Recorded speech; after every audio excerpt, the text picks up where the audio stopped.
The sun had already dipped below the jagged ridges when Jack Carter rode his tired horse back toward the lonely cabin he called home. The air carried that dry desert scent, mesquite dust and old smoke. His traps hung empty across the saddle, save for a single rabbit. Not much of a reward for the miles he'd covered. He didn't rush anymore. There was no one waiting behind that door, and nothing inside those four walls that couldn't wait another hour. The cabin sat low in the valley. His father Elias Carter had cleared long ago. A weather-beaten place leaning into the wind, half the roof patched with mismatched shingles, half the logs grayed and dry as bone. As Jack approached, a faint lantern glow flickered through the window. His pulse tightened. He hadn't left any light burning. He froze, one hand resting on the worn stock of his rifle. The horse shifted beneath him, uneasy, mirroring his tension. Jack swung down slowly, boots crunching on the gravel, moving toward the door with the careful, deliberate step of a man who'd survived more than one ambush. The door stood slightly open, creaking with each gust of wind. Jack nudged it with the muzzle of his rifle and stepped inside. His eyes adjusted to the dim firelight. Someone was there. By the hearth sat a woman, an Apache, her knees drawn up to her chest, long black hair tangled and falling over her shoulders. Her deerskin dress was torn and caked with dirt, the bodice ripped enough for the firelight to reveal the curve of her shoulder. Faint bruises marked her arms and legs. She looked like she'd been hunted, beaten, maybe worse. Yet she sat straight, proud, defiant, daring him to drive her out. Jack kept the rifle leveled, his heartbeat heavy, but his face unreadable. He had buried his wife, Caroline Everhart, and their little boy, Thomas Carter, on the hill behind the cabin years ago. Since then, he'd had no use for company, least of all strangers. He thought of all the trouble she might bring raiders, bounty men, or worse. Then she looked at him steady, unflinching. Not pleading, not broken. In rough, halting English, she said, "I want to stay here." The words hit harder than a bullet. Jack hadn't expected that, not fear, not a lie, not a cry for help, but something sharper. He studied her in silence. The firelight brought every bruise into sharp relief, every torn seam. The sight stirred something inside him he didn't want to name. He swallowed hard and finally lowered his rifle. His voice came out low and gravelly. "Why here?" She straightened her back, knuckles white around the fabric of her dress. "Men hunt me," she said, each word careful but sure. "If I go, I die." Jack stood silent, feeling the weight of her words settle over the room. The wind scraped against the cabin's eaves. He should have told her to leave, that she wasn't his problem, that she'd only bring danger to his door. But instead he leaned the rifle against the wall and muttered, "Sit by the fire. You'll eat. Then we'll see." For the first time in years, the cabin didn't feel empty. He set his hat on the table, pulled the rabbit from his saddle string, and worked quietly, his hands steady, practiced. The knife slipped through fur and sinew, the sound small against the crackle of the fire. He felt her eyes on him the whole time, wary, but not afraid. He didn't ask who hunted her or why she had chosen his cabin. He wasn't ready to know, not yet. The smell of rabbit and beans filled the air, warm and thick. He handed her a tin cup of water first. She drank fast, too fast, water spilling down her chin and soaking into the torn neckline of her dress. He looked away quickly, jaw tight. Hunger and thirst had stripped her of pride. When the stew was ready, he set a tin bowl in front of her. She hesitated for only a moment, then ate quick, sharp bites like someone afraid the food might vanish. Her hands trembled slightly. He said nothing, just watched in silence until she slowed down and glanced up at him again, her eyes uncertain as though afraid he might take the bowl away. Instead, he slid another piece of bread toward her and said softly, "Eat." For the first time in years, Jack Carter shared his fire and his silence with another soul. He pushed another piece of bread toward her. When Ayanna Skyfeather reached for it, her hand brushed his. The touch was fleeting, accidental, yet it left something charged in the air neither dared to name. When her hunger eased, Jack Carter finally broke the silence. "What's your name?" he asked. Her lips tightened, as if the word itself might betray her. "Ayanna," she said softly. He repeated it once, his voice steady. "Ayanna." She gave a small nod, testing how her name sounded in his rough Western drawl. Jack leaned back in his chair, his eyes narrowing. "You came all this way alone," her gaze dropped to the fire. 3, maybe 4 days, no food. Men came, took camp, took women. She hesitated, her voice barely a whisper. "I ran. They want me back." The weight of her words hung in the air like dust before a storm. Whether it was Wade Bonner, Clyde Mercer, or some other bounty men, it didn't matter. Danger had a way of finding him, no matter how far he hid. He should have told her to go, should have ended it before it began. But when he looked at the bruises circling her arms and the dirt on her legs, and saw the fire in her eyes still unbroken, he couldn't. Instead, he nodded toward the old bedroll by the stove. "You'll sleep there. The fire'll keep through the night." She moved slowly, limping a little, as she lowered herself to the blanket. She didn't thank him, but her eyes lingered on his face, speaking a kind of gratitude words couldn't carry. Jack pulled his coat tighter, settled back into his chair, his rifle within reach, and let the silence stretch between them. Outside, the night wind pressed against the cabin walls, coyotes howled in the far hills, and 2 strangers kept their distance, bound by quiet, not trust. But the air inside had changed. For the first time in years, the cabin didn't feel like it belonged only to him. Morning came pale and cold light slicing through the cracked window. Jack stirred first, stiff from sleeping half upright, the rifle still across his lap. The fire had burned low to embers. He looked toward the bedroll. Ayanna was still there, curled beneath the blanket, her breathing calm, her long black hair spilling over her shoulder like ink on old wood. For a moment, Jack thought she might have slipped away in the night, but she hadn't. She was still there, and that stirred something he hadn't felt in a long, long time. When she woke, she pushed herself upright with a quiet groan, one hand pressing her ribs where the bruises must have been deep. Jack watched without speaking. She didn't ask for food or water. Instead, she crouched by the fire, added kindling, swept the ashes with the small broom by the wall, moving as if she'd always known where things belonged. He realized she must have studied the cabin while he slept, careful, respectful, taking nothing. He pulled on his boots and said flatly, "You could have gone." Ayanna looked up, eyes dark and steady. "Men outside. If I go, I die." There was no fear in her tone, no pleading, just truth. Then she lifted his shirt, the one she'd mended while he slept, and placed it neatly on the stool. The stitches were tight and even. She'd worked by firelight.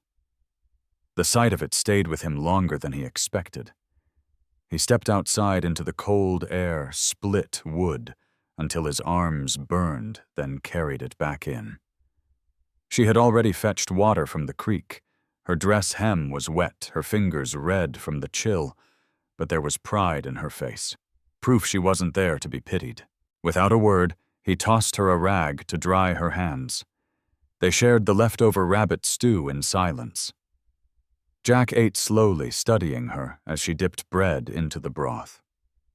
He found himself wondering things he'd buried long ago, where she came from, who had hurt her, what kind of courage it took to survive. He didn't ask. He could see enough in the way she carried herself. She'd lost everything but the will to keep breathing. He knew that look too well. After the meal, she took his torn coat and threaded it with the last of his wax string. Jack leaned against the doorframe, watching her work small, precise movements. Her brow furrowed, her bare feet tucked beneath her dress. The fabric pulled tight across her chest when she leaned forward, but she seemed unaware of it. He looked away sharply, jaw tight, and stepped outside to mend the fence, though the image stayed with him all day. By sundown, a rhythm had formed between them. She tended the fire, folded what little clothing he owned, even stacked stones at the door to keep out the wind. He didn't say much, but each quiet act softened something in him that he thought was long dead. Each small task she chose to take on slowly chipped away at Jack Carter's guarded doubt. That night, as the wind pressed hard against the cabin walls, Ayanna Skyfeather lay on the bedroll near the stove, her eyes reflecting the flicker of the fire. Jack sat in his chair, pretending not to notice when her gaze drifted toward him and stayed. She didn't speak much, but her silence carried meaning, defiance, endurance, and something else quietly growing in the space between them. Jack closed his eyes, though his rifle still leaned against the wall within easy reach.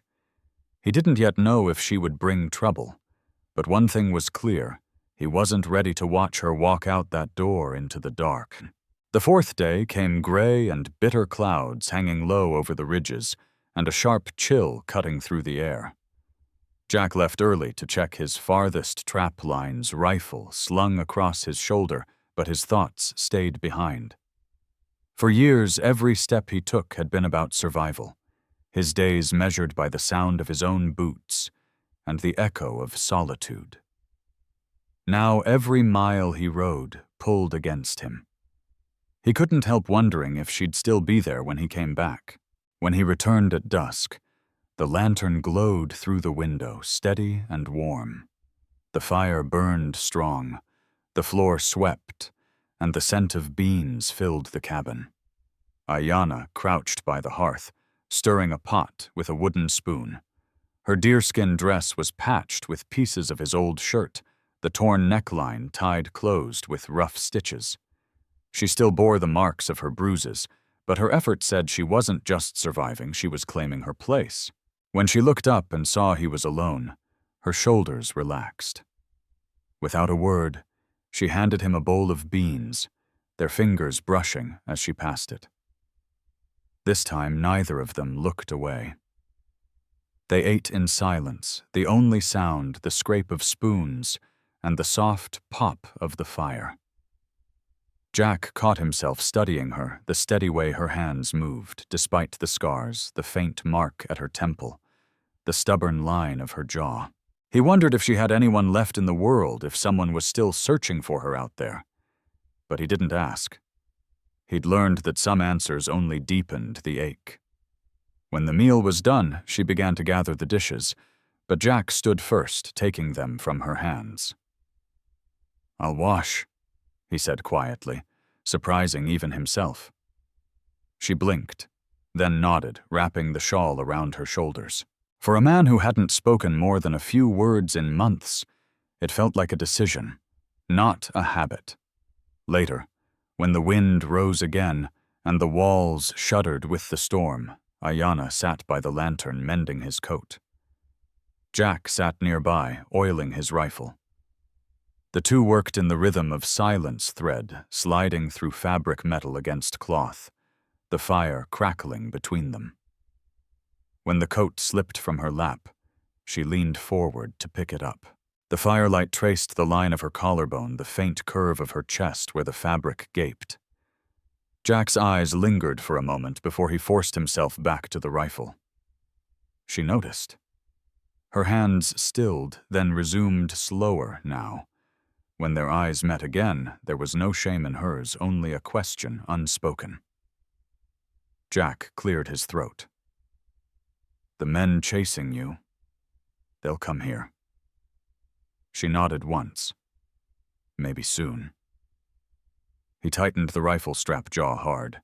He'd known that truth all along, but hadn't wanted to name it. Still, he didn't tell her to leave, didn't send her away. Instead, he draped the mended coat around her shoulders, and said, "Keep warm. Fire won't last if it's not tended." Her lips parted like she wanted to say something, but no words came, only a small nod, the kind that carried more trust than speech ever could. That night when she lay down on the bedroll, Jack didn't take the chair. He pulled his blanket to the floor a few feet away, close enough that if trouble came, she wouldn't face it alone. For the first time since she had stepped into his life, the silence between them no longer felt empty. It felt like a fragile thread stretched across the dark, strong enough to keep them both from falling back into the loneliness they had lived with for too long. By the fifth morning, frost rimed the trough outside the kind that whispered winter was closing in fast. Jack saddled his horse at first light, leaving Ayanna by the fire, with half a loaf of bread and a tin kettle. He said nothing as he rode out, but before turning down the trail, he looked back once, his eyes steady, unreadable. Half a mile from the cabin, he spotted the tracks, 3 sets of boot prints pressed deep into the damp earth.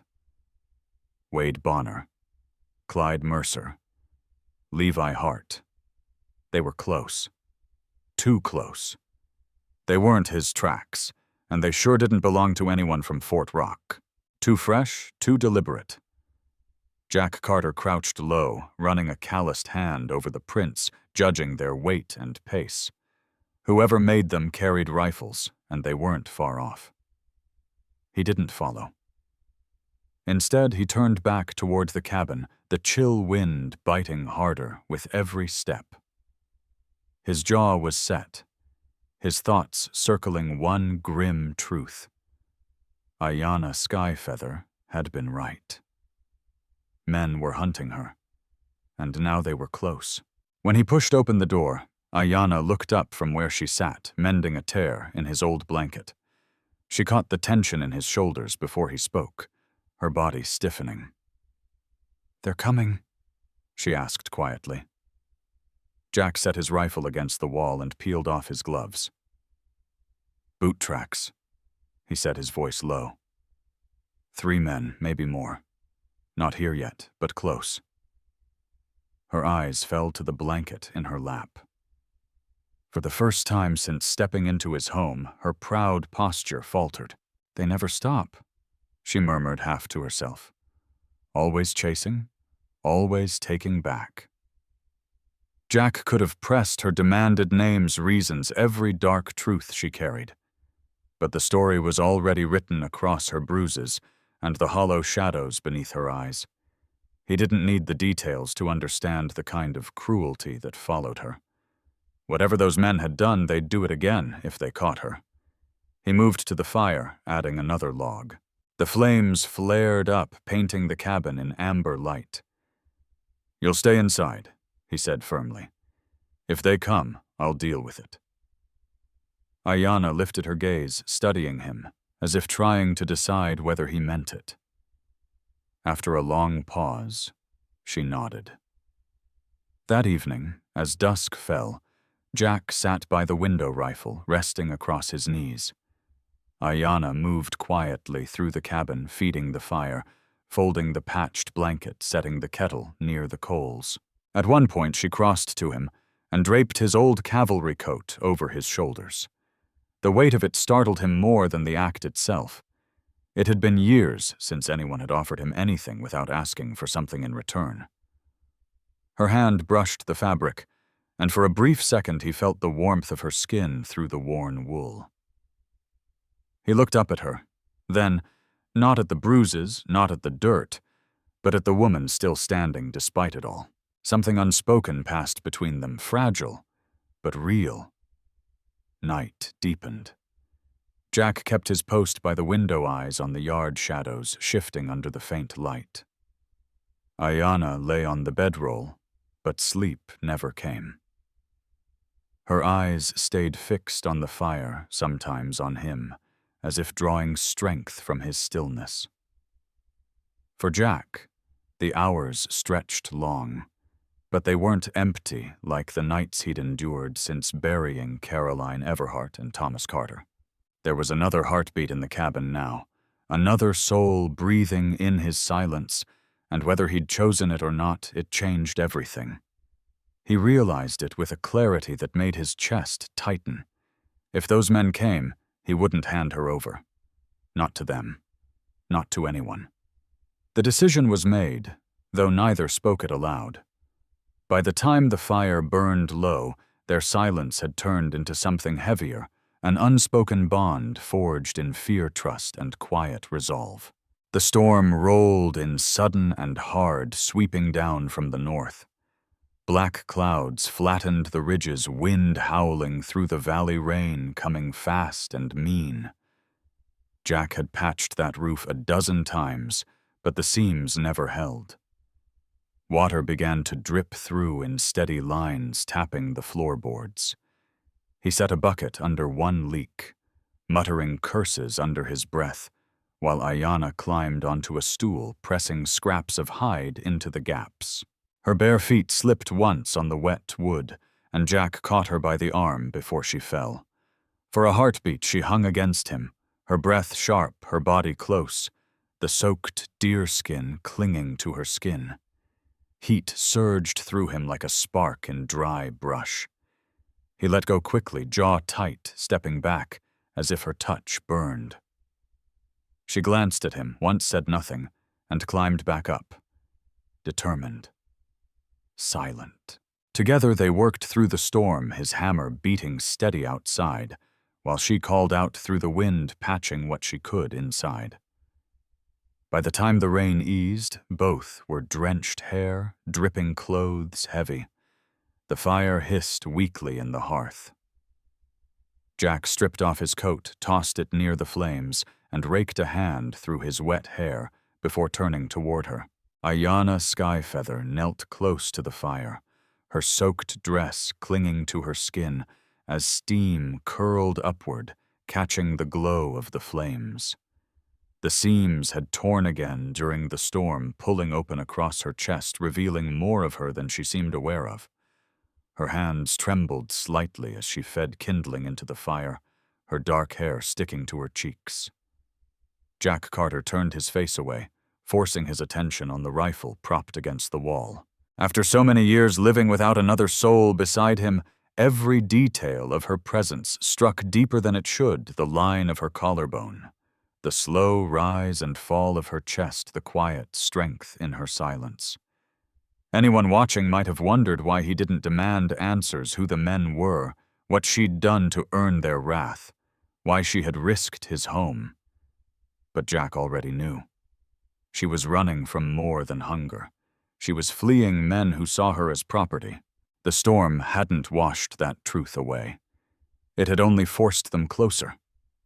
And closeness carried its own kind of danger. When Ayanna finally looked at him, her gaze was steady, unflinching. Her voice came soft but certain. "You look," she said, "but you do not take."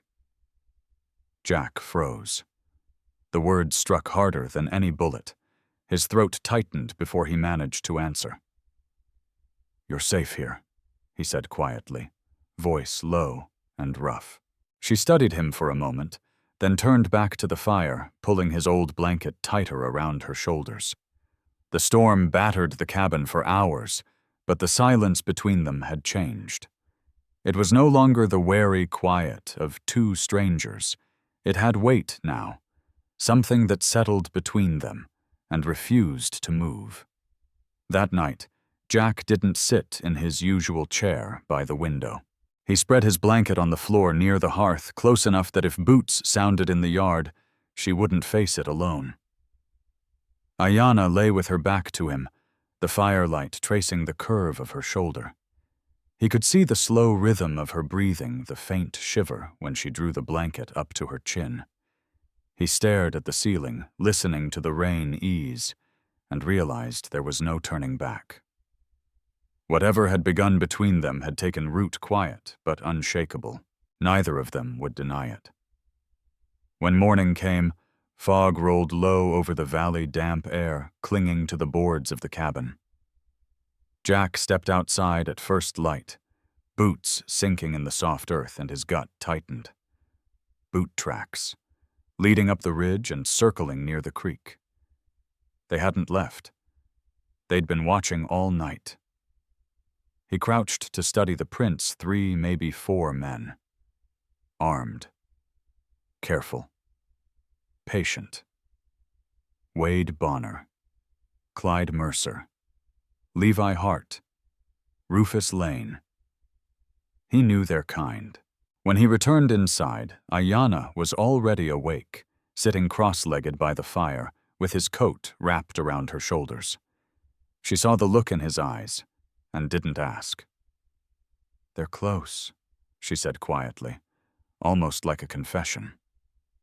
Jack set his rifle on the table, checked the chamber, wiped the moisture from the stock.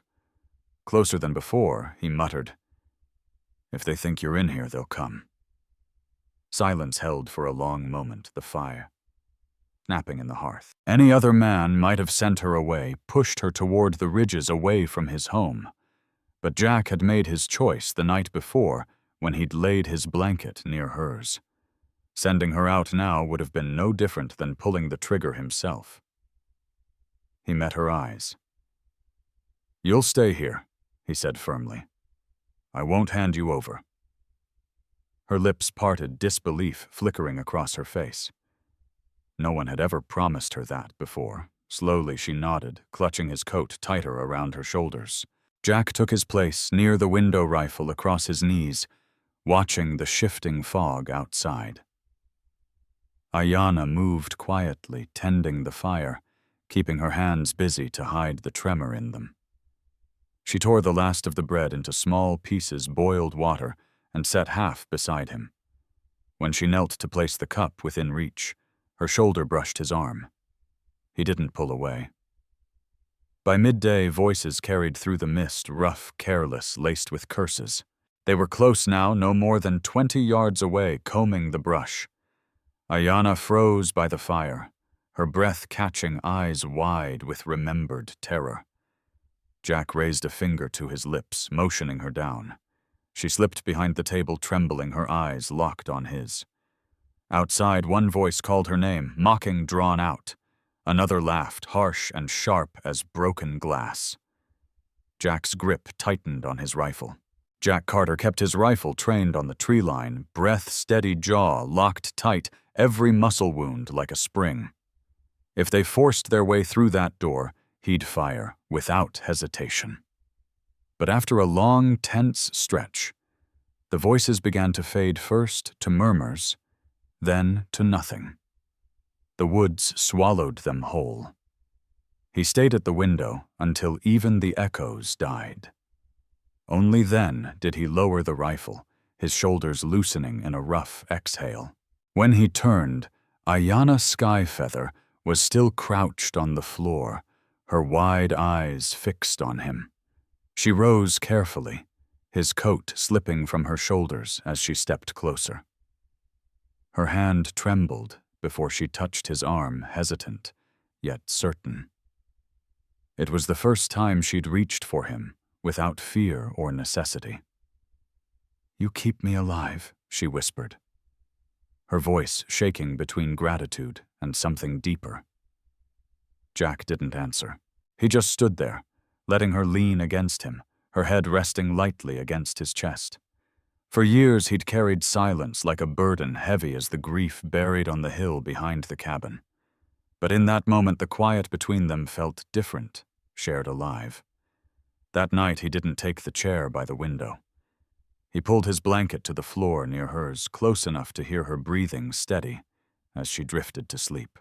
The hunters still prowled the land, but Jack knew one thing for certain: he would not let her go. Morning came clear and bright. The storm washed clean from the sky. The air carried that crisp edge that comes after a hard rain. Jack stepped outside at dawn, scanning the ridge with his rifle in hand. No new tracks. The men Wade Bonner, Clyde Mercer, Levi Hart, and Rufus Lane had moved on, or so it seemed. He didn't trust the quiet, but the silence felt like a mercy he hadn't earned. Inside, Ayanna sat by the fire, combing her long black hair in slow, deliberate strokes. For the first time in days, her movements were calm, her shoulders no longer tight with fear. She wore the same patched deerskin dress, mended where she could, though the neckline still hung loose. The firelight touched the curve of her collarbone, the faint rise of her chest details that tested his restraint more than any battle ever had. Jack busied himself with chores to steady his thoughts, mending the latch on the door, tightening the saddle straps, checking the traps near the creek. But every time he looked back, he felt that pull again, the one he'd been fighting since the night she arrived. Most men would have asked questions: where she came from, what she'd done, whether someone was still looking for her, but Jack knew better. He'd buried too much of his own past to drag hers into the open. Some truths were meant to stay quiet. That evening they shared the last of the beans. Ayanna handed him a piece of bread, her fingers brushing his, and lingering a heartbeat longer than before. She didn't look away. Her gaze held his in the firelight, steady, unafraid. He felt the weight of it, the way her eyes stripped away every wall he'd built to survive. After supper, she pulled his coat into her lap, running the needle through a seam that didn't really need mending. Jack sat across from her, oiling his rifle, pretending to focus, but every time the thread pulled tight, his attention drifted back to her.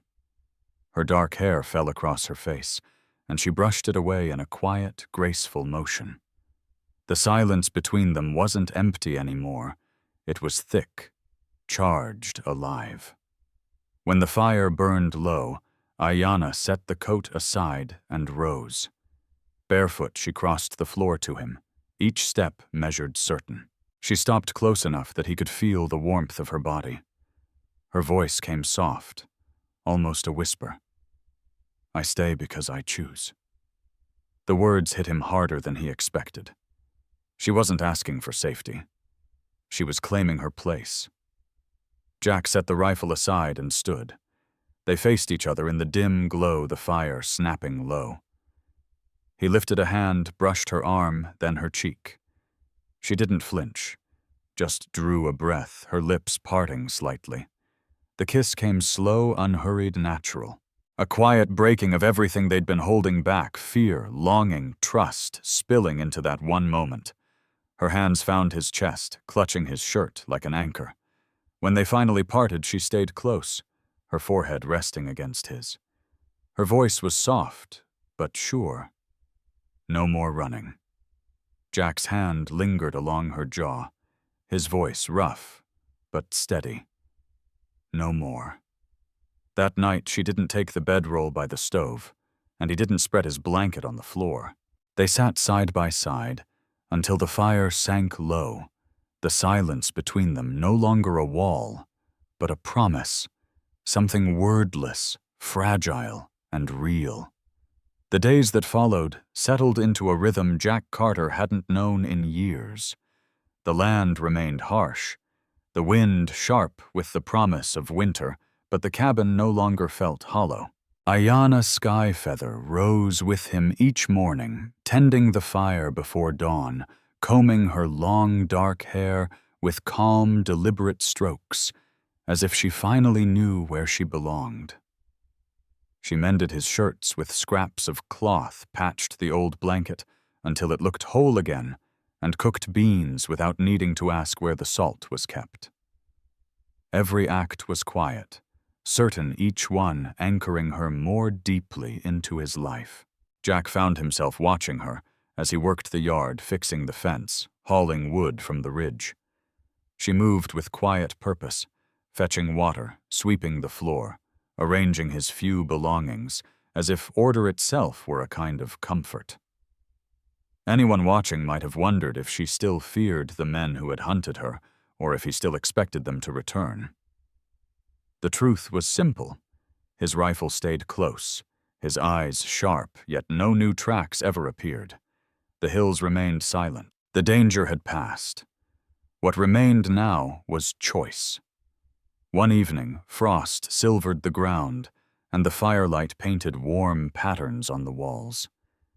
Jack set aside the saddle strap he'd been mending and looked across the room. Ayanna sat by the hearth, her patched deerskin dress loose at the neckline, the flames glinting softly against her skin. She lifted her gaze to his, meeting it without hesitation. For weeks she had lived like someone always ready to run, haunted by the thought of being taken, of belonging nowhere. But tonight, there was no trace of that fear. Jack crossed to her slow but sure and sat beside her on the floor. She turned toward him, her hands resting lightly on her knees, waiting. He took one of them in his calloused, rough but gentle. His thumb brushed over her knuckles before he spoke, his voice low and certain. "This is your home now. If you stay because it's your choice." Her lips parted, eyes searching his face. Then, for the first time since she had stepped into his life, the tension left her shoulders. She guided his hand to her chest, where her heartbeat thudded strong beneath the thin fabric. "I stay," she said, her voice steady, burning with something deeper than gratitude. "I stay because I choose. With you." The fire cracked, sending sparks dancing up the chimney. Jack leaned forward, kissed her slow and certain, sealing what words could not. When they finally parted, she rested against him, her head on his shoulder, his arm wrapping around her, with the quiet finality of a man who had finally laid down his grief. That night, she didn't sleep alone, and he didn't keep to his corner. They lay together beneath the patched blanket, the sound of the wind outside giving way to the soft rhythm of their breaths. It wasn't passion that marked the moment, it was something steadier, something that promised to last. By the time spring brushed green across the borderlands, the cabin had changed. The roof no longer leaked, the yard showed new shoots from the seeds she'd sown, and the hearth never went cold. Jack still rose early to work the land, but now there was a voice by the fire to greet him, a presence waiting at the table when he came back from the fields. He had believed love was buried with Caroline Everhart, and Thomas Carter thought silence would be the only companion left to him. But Ayanna Skyfeather had proven him wrong, not with promises or pleading, but with her steady act of staying. And in that choice, she gave him what he hadn't dared to hope for, a life worth living again. When spring came full, and coyotes cried across the distant hills, Jack and Ayanna lay together in the cabin that was no longer his or hers, but theirs. The world beyond still held its dangers, but inside those walls their story had found its ending. They had chosen each other, and that was enough. The end.